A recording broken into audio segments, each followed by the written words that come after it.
Start para.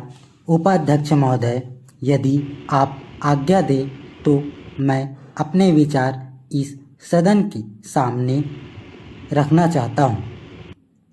मेरा विषय देश में प्रचलित भिन्न भिन्न प्रकार की शिक्षा नीति से संबंधित होगा। आज शिक्षा हर नागरिक की चर्चा का विषय बना हुआ है। सरकार ने देश के शिक्षा ढांचे में जो परिवर्तन लाने का प्रयत्न किया है, क्या यह सचमुच में देश की आवश्यकताओं को शिक्षा क्षेत्र में पूरा करेगा? इस संबंध में कई प्रकार की शंकाएं पैदा हो रही है और मैं समझता हूं कि शिक्षा मंत्री को इस सभी बातों का ध्यान रखना चाहिए। आज आवश्यकता इस बात की है कि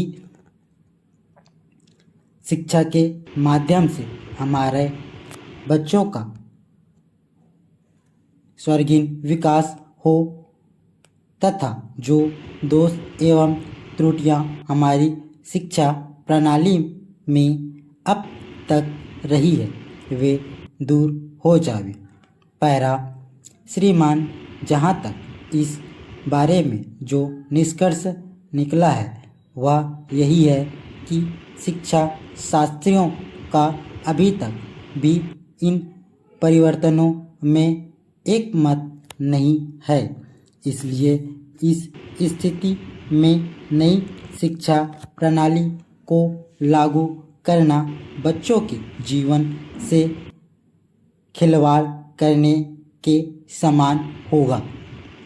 यह ठीक है कि नई प्रणाली व्यावसायिक प्रवृत्ति की होगी, किंतु दूसरी ओर यह अनुभव किया जा रहा है कि विद्यार्थियों पर पढ़ाई का अधिक बोझ रहेगा जो साधारण बच्चों की क्षमता से बाहर भी होगा। पैरा। मेरा इस संबंध में यह विचार है कि इस सदन के माननीय सदस्यों ने जो विचार प्रकट किया है, सरकार उनका आदर करे तथा इन सुझावों के हर पहलू पर गंभीरता से विचार करे।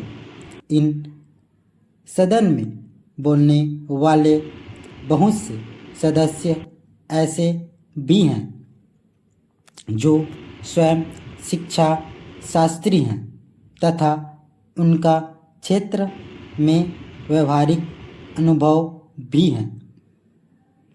शिक्षा मंत्रालय को उनके इस अनुभव का अवश्य लाभ उठाना चाहिए ताकि हर प्रकार से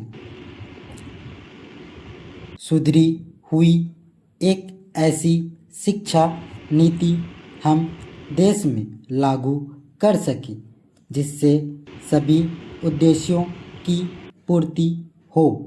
इसके अतिरिक्त मैं समझता हूँ कि जो भी सदस्य एवं शिक्षा शास्त्री इस योजना से संबंधित हो वे कोई भी सिफारिश करने से पहले भारतीय समाज, बच्चों के स्तर तथा अन्य कई प्रकार की उपलब्ध कराई जाने वाली सुविधाओं का अवलोकन अवश्य कर ले। पैरा।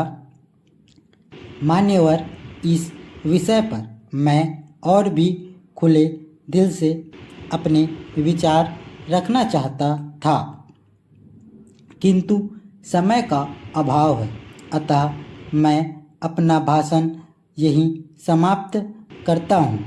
इन शब्दों के साथ मैं यह कहूँगा कि आपने मुझे जो बोलने का अवसर प्रदान किया उसके लिए मैं आपका आभारी हूँ।